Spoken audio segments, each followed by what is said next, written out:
sommes venus pour la manifestation des Racines qui a organisé, qui a invité les auteurs, les conférenciers, les artistes pour essayer d'animer l'île avec des activités qui concernent la jeunesse et l'histoire des Noirs. Bon, nous allons passer une semaine agréable ici, bord des plages, avec des cocotiers ou des manifestations. Voilà. Merci. Salut, je suis Cathy de l'association Racine. Alors, en collaboration avec Madame Tirolien, nous avons organisé le mois de l'Afrique et nous sommes venus aujourd'hui récupérer Monsieur Lasconi et Monsieur Mankoumi. À tout à l'heure. Allez, à tout à l'heure. Voilà, comme ça. Voilà, donc pour une petite période, puisqu'on est toute une équipe de bénévoles et je les salue. Coucou.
Kakana bonya engo ibale bongengo ol kakana bonya engo ibale engo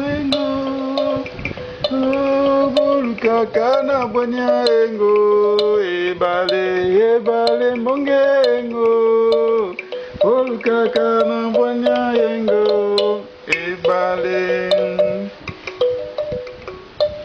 C'est bon. Vous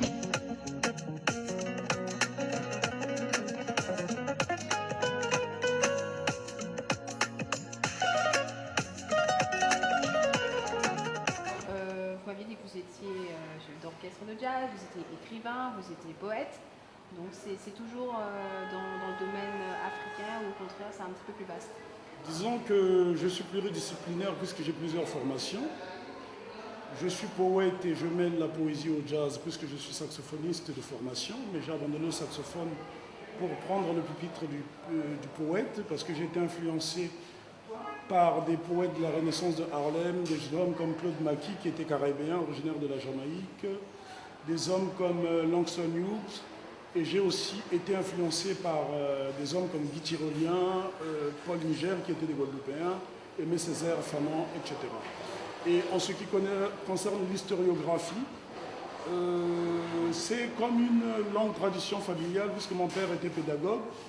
Je tenais à faire de l'historiographie pour consigner l'histoire contemporaine, puisque pendant très longtemps, d'autres personnes en parlaient à notre place, et des brèches ont été ouvertes. Une très mauvaise version de l'histoire de la traite, celle qui a permis à la Guadeloupe d'être peuplée par des Noirs, donc des gens comme moi. Il y a une très mauvaise version de la traite et je voulais en fait remettre les pendules à l'heure en venant avec des images d'archives inédites pour expliquer, donner la version du gibier, puisque jusque-là les Guadeloupéens, les Martiniquais ont eu droit à la version du chasseur.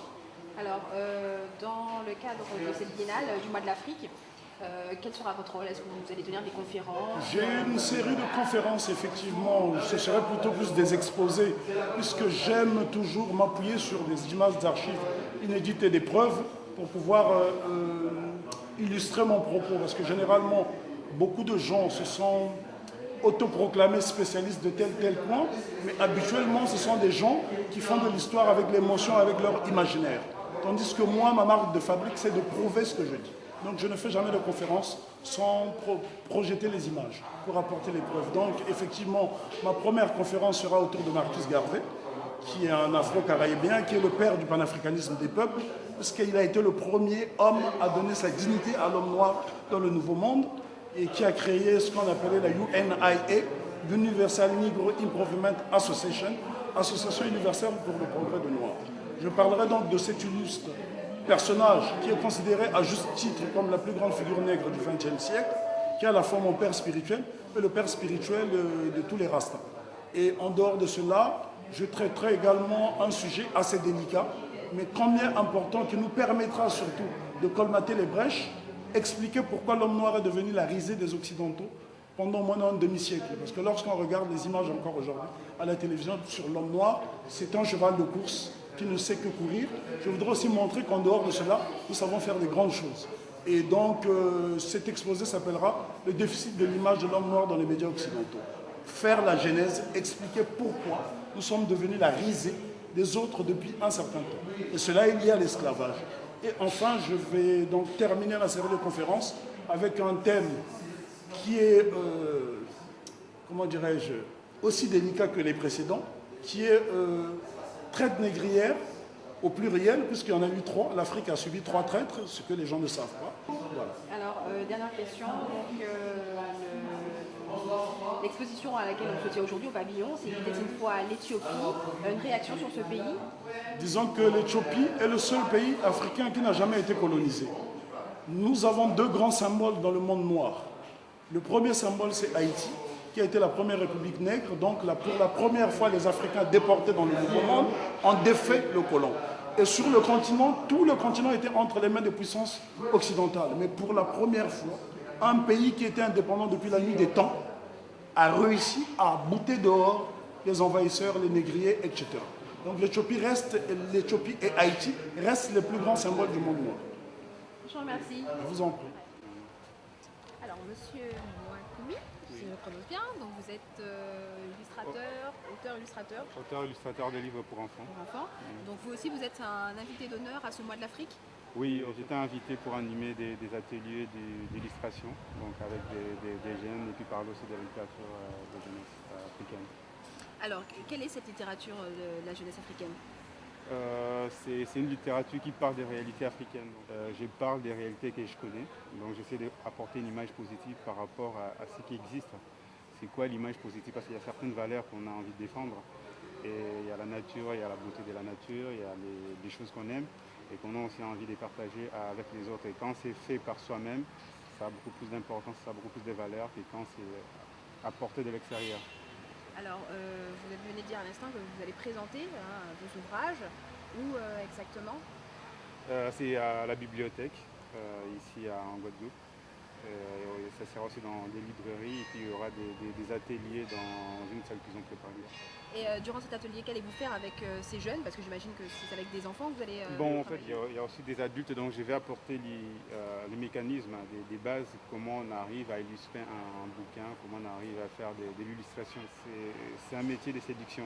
Comment donner envie à quelqu'un qui n'a pas envie de manger, par exemple, un fruit, et lui donner cette envie de manger ses fruits. Donc il y a des mécanismes qu'on peut mettre en place pour amener quelqu'un à aimer quelque chose sans pour autant le vouloir. Donc il y a des techniques, ce sont des techniques de narration. À partir d'un élément simple, vous arrivez à quelque chose d'essentiel. Alors, à votre actif aujourd'hui, combien de livres avez-vous déjà réalisés? Bon, j'en ai une douzaine d'albums publiés à l'école de loisirs à Paris. Donc, j'ai animé aussi des ateliers dans les différents pays en Afrique, au Mali, Bénin, Togo, Rwanda, Namibie, où j'ai essayé de partager mon expérience avec des jeunes pour que les jeunes s'inspirent aussi de leur propre réalité, écrire leurs propres livres. Donc s'inspirer des réalités locaux. Est-ce que justement les protagonistes qui sont dans vos ouvrages, donc j'imagine ce sont des enfants, des familles, est-ce que c'est toujours les mêmes ou au contraire ça change tout le temps pour que le public se sente un peu plus proche? Ça varie selon l'histoire. Si je raconte une histoire qui se passe au Bénin, donc ça sera les noms des enfants du Bénin. Et si je raconte une histoire qui se passe au Congo, ça sera les enfants du Congo avec des réalités congolaises. Si je raconte ce qui s'est passé ici en Guadeloupe, ce sera la réalité de Guadeloupe, peut-être avec la musique, avec des mots qu'on peut utiliser, si où les enfants d'ici peuvent se retrouver dans ces réalités. Et vous arrivez à vous retrouver avec cette réalité guadeloupéenne? C'est juste une question de prendre le temps d'observer et de rester avec les autochtones, disons, des gens qui y vivent, de partager un moment et qu'on découvre certaines choses qui sont similaires. Parce qu'en fait, il y a des valeurs qu'on appelle des valeurs essentielles. Et quand on parle des valeurs essentielles, ce n'est ni africain ni européen, ce sont des valeurs que tout le monde aime. Donc les enfants aiment les histoires, les enfants aiment l'aventure, et les enfants aiment qu'on leur dise la vérité. Et la vérité, c'est très important. Donc quand on sait dire la vérité, il y a des vérités qui sont locaux, qui sont guadeloupéens, qui n'ont rien à voir avec les réalités africaines ou congolaises, par exemple. Donc au niveau de l'histoire, l'histoire est différente, les cultures sont différentes aussi. Il y a certaines valeurs qui sont spécifiques à certains endroits, ou certaines lumières qu'on trouve ici, qu'on ne trouve pas ailleurs. Comme ici maintenant il fait froid en Europe, ici il fait chaud, donc ce sont des réalités qui sont différentes. Merci.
Un bébé, je vais que les bébés puissent bien grandir dans les ventres.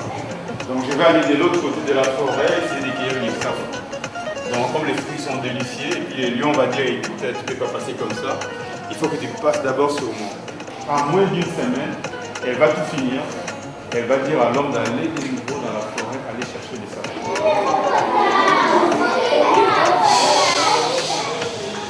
Alors c'est quoi comme animal?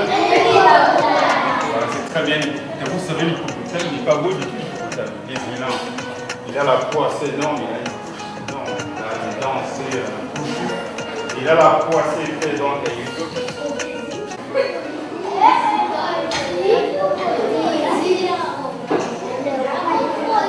il y a un homme qui arrive et il va demander à l'homme où tu vas comme ça. Et l'homme va dire écoute, ma femme attend un bébé, je dois aller de l'autre côté de la rive, je vais aller cueillir les safous et puis je vais ramener à ma femme. Parce qu'en fait, les bébés doivent bien grandir dans les ventres. Et les crocodiles vont lui dire, écoute, tu ne peux pas passer comme ça, il faut que tu passes sur moi avant d'aller cueillir les safous. Il a des yeux rouges, il a très faim, il a envie de manger quelqu'un, un enfant ou un adulte. Et qu'est-ce qui va se passer? Il va se battre avec l'homme, mais l'homme va être le plus fort, il va tuer les crocodiles et il va aller de l'autre côté, il va cueillir les safous, il va ramener à sa femme et quand la femme va voir l'homme, il dit oh chérie, je t'adore. Vois qui a tué son père. Il va planter un arbre qu'on appelle les safoutiers, dont l'arbre où poussent les safous, juste au milieu du village.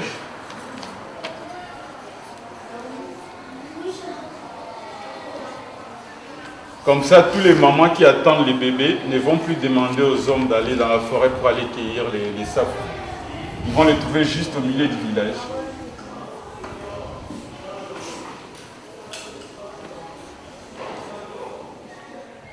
Vous êtes auteur, illustrateur, vous vivez en Angleterre. Ce que vous faites, est-ce que, vous parlez, on est dans le cadre du mois de l'Afrique, est-ce que vos créations, vos dessins, vos histoires sont en direct lien avec vos racines également, ou alors vous subissez aussi une influence occidentale? Je suis d'origine congolaise. Donc je m'inspire de mes origines et essayer de transmettre mes valeurs positives aux enfants à travers l'image, parce que je connais l'importance de l'image.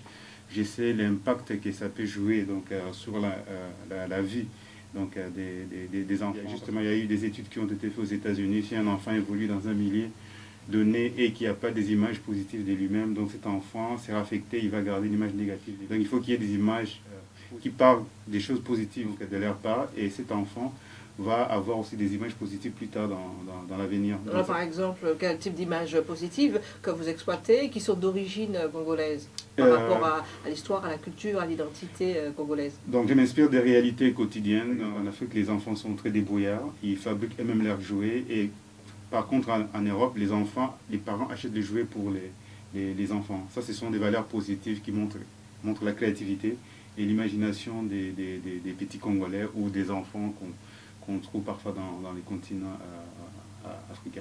Qu'est-ce que vous pensez du petit personnage de Kirikou, qui est peut-être une référence pour nous, mais qui a été créé par un illustrateur d'origine française? Vous, en tant qu'illustrateur, comment analysez-vous Kirikou et son succès? Est-ce que vous pensez que ce petit personnage-là reflète l'Afrique et l'enfant africain à travers les images par le dessin? Bon, pour chaque auteur ou illustrateur, il a son univers personnel. Quand on voit les personnages de Kirikou par rapport à la réalité africaine, donc moi personnellement, je ne crois pas que les enfants africains se promènent toujours pieds nus ou ils sont toujours à poil, donc à courir partout. Donc ça, c'est une réalité qui n'est pas la vraie réalité. C'est une caricature. Ça ne reflète pas la réalité, dans la mesure où j'ai grandi en Afrique, je suis né en Afrique. Ça veut dire quoi? Ça veut dire tout simplement qu'un enfant qui est en Afrique ou qui soit en Europe, ils ne font pas la différence. Ils aiment qu'on leur dise la vérité, ils aiment l'aventure, ils aiment les histoires. Donc, moi, je me base sur des valeurs qui sont des valeurs essentielles et qui sont des valeurs positives pour l'humain. Donc, je m'adresse aux enfants, mais aux enfants du monde, mais avec une particularité africaine. J'ai évolué dans un environnement où il y avait des belles couleurs, des belles images, de la nature était belle. On a des animaux magnifiques, on a des animaux rares tels que l'okapi, on a des gorilles de montagne, on a des arbres tels que les bonyanga, on a des dik-dik qu'on voit partout dans la forêt, on a des hippopotames, des crocodiles. Donc ça, ce sont l'environnement auquel j'ai évolué quand j'étais enfant. Je suis né au bord des rivières, donc j'ai vécu toutes ces choses-là et que j'ai envie de transmettre. Et vous essayez de mettre ça dans vos dessins, vos illustrations? Voilà, à travers les images, avec des belles couleurs, la lumière surtout, et puis toutes ces valeurs que je trouve qui peuvent intéresser un enfant, que ce soit en Europe ou ailleurs. Aux Antilles, par exemple. Voilà, de s'y retrouver à travers cette enfance glorieuse. Vous avez sorti, vous travaillez dans une société ou alors vous travaillez en indépendant comment on peut trouver vos livres? Bon, mes livres sont publiés à l'école de loisirs dans la collection Archimède, donc c'est cette rencontre avec mon éditeur qui a permis que mon travail soit connu à travers le monde. Et j'ai évolué aussi, donc j'ai commencé à animer des ateliers, des formations dans des différents pays en Afrique, au Mali, Bénin, Togo, Rwanda, Namibie, Sénégal, au Congo, pour essayer de développer cette littérature de jeunesse, aider les jeunes à s'approprier de leurs valeurs, que ce soit en Guadeloupe, que ce soit ailleurs. Le titre vous avez peut-être un personnage fétiche ou pas? Ou alors le titre juste à titre d'indication peut-être pour les gens qui seraient intéressés de vos ouvrages? Bon, il y a la pêche à la marmite, il y a les princes de la rue, les petits acrobates du fleuve, les fruits du soleil. Donc on peut le trouver sur Internet ou alors On peut le trouver sur Internet ou on peut le trouver sur des librairies ici aussi sur place. Ou, on peut le trouver partout. D'accord, merci beaucoup. Merci. Il n'y a quel nom là, monsieur B. Lasconi? Ouais, c'est lui, c'est ça, ouais. Oui. Il est tout en bas. Et vous, c'est? Ah, d'accord.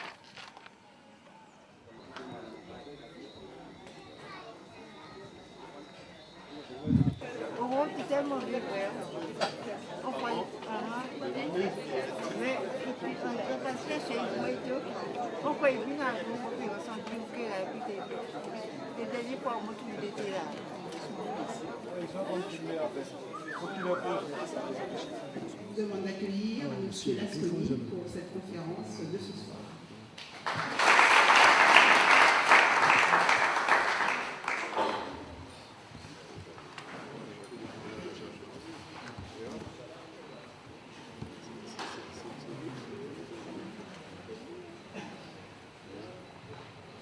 Mesdames, Messieurs, merci d'avoir répondu présent. Je voudrais également remercier l'association Racine de m'avoir invité en Guadeloupe. C'est pour moi un honneur, un plaisir de venir débattre sur un sujet à la fois passionnant et délicat. Je demanderai votre indulgence car il s'agit d'une époque raciste, donc j'utiliserai des expressions qui peuvent susciter des vexations. Lorsqu'on ne fait pas attention, lorsqu'on évoque l'histoire du garvéisme, on peut croire que je prêche le racisme. Donc je vous demande de faire l'effort de tenir compte du contexte et de l'époque. Pour des raisons idéologiques et esthétiques, j'emploierai le mot nègre à la place de noir. S'il y a des gens qui ne le supportent pas, qu'ils le remplacent mentalement par noir, blague ou n'importe quelle expression de leur convenance.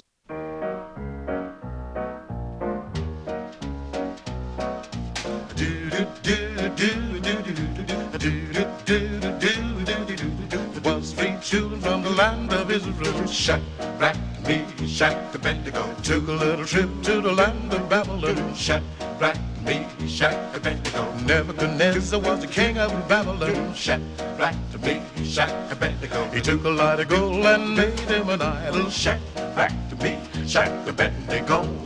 Then he told everybody when you heard the music of the cornet, oh yeah. He told everybody when you heard the music of the flute.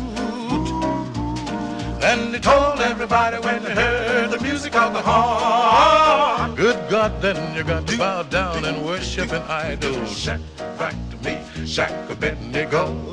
But the children of Israel would not bow down. Shadrach, Meshach, Abednego. You couldn't fool them with the golden idol. Shadrach, Meshach, Abednego. I said you couldn't fool the children with the golden idol. Shadrach, Meshach, Abednego. Then the king put the children in the fiery furnace. Shadrach, Meshach, Abednego. Then he heaped on the coal with red hot brimstone. Red God made it 7 times hotter than it ought to be. Even burned up the soldiers the king had put there. Shadrach, Meshach, Abednego. For Shadrach, Meshach, Abednego. Come. Then my God sent down an angel. Boy, he gave him a couple of wings. He went strutting down in the middle of the furnace and began to cool the flame. The children, they got so happy. They went strutting right through the fire, just laughing and talking.